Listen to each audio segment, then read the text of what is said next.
ভাড়া নেওয়ার সময় আমরা ব্যবস্থা নিই ভাই এই ট্রলার ভাড়া নেওয়ার সময় এই ওনার সাথে যোগাযোগ করে টাইমটা ফিক্স করবেন আপনারা।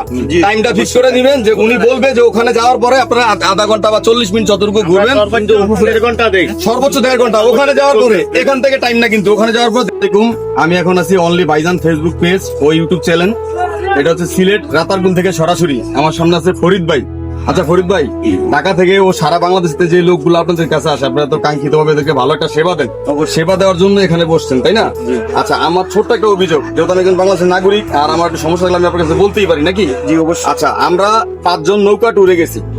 তো নৌকা ট্যুরে 5 জনে যে গেলাম, মনে করেন এই 5 জন বা 10 জন একটা ট্যুরে আসে 12 থেকে 1500 বা 2000 টাকা অনেক সময় ট্রলার ভাড়া হয়ে থাকে। তো সেই ক্ষেত্রে এখানে কি নির্ধারিত আপনাদের কোনো আছে যে একটা টাইম ফিক্স করা যে এত সময় ঘুরাইবেন? কতটুকু সময়? আমাদের হলো এখান থেকে মনে করো একটা ডিঙ্গি নৌকা হইলো 830 টাকা। 830 টাকা।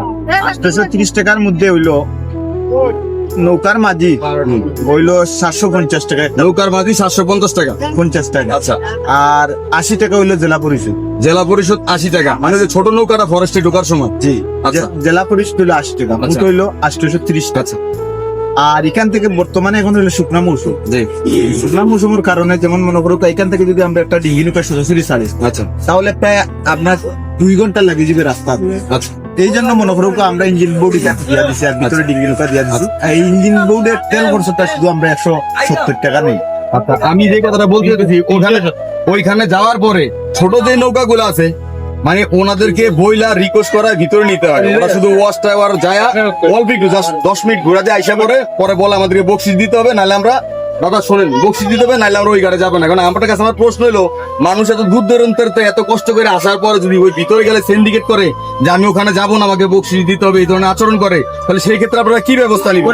এই ক্ষেত্রে হলো আমাদের কাছে যেতে অভিযোগ করে আপনি যেমন এই অভিযোগ করছেন, মাঝি আছে, মাঝিকে যদি অভিযোগ করেন তাহলে আমরা এখান থেকে সাসপেন্ড করি। মানে মাঝিরে সাসপেন্ড করবেন?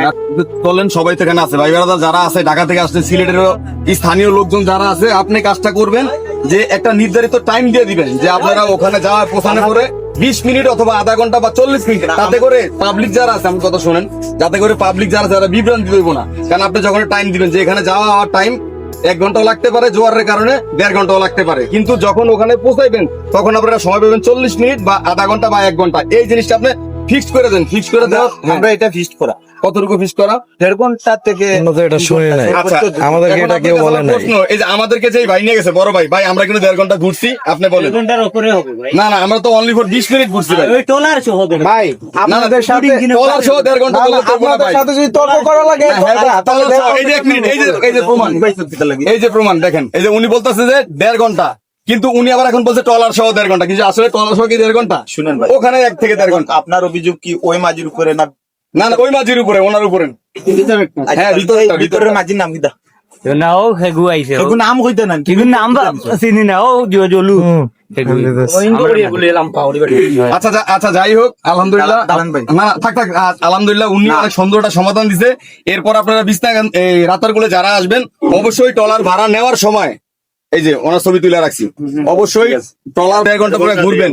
যদি কোনো ট্রলার মাঝি নিতে না চায়, সরাসরি ফরিদ ভাইয়ের সাথে যোগাযোগ করবেন। ওকে ফরিদ ভাই, আসসালামু আলাইকুম, সকলে ভালো থাকবেন। অনলি ভাইজান ফেসবুক পেজ থেকে, ইউটিউব চ্যানেল থেকে সবাইকে স্বাগতম।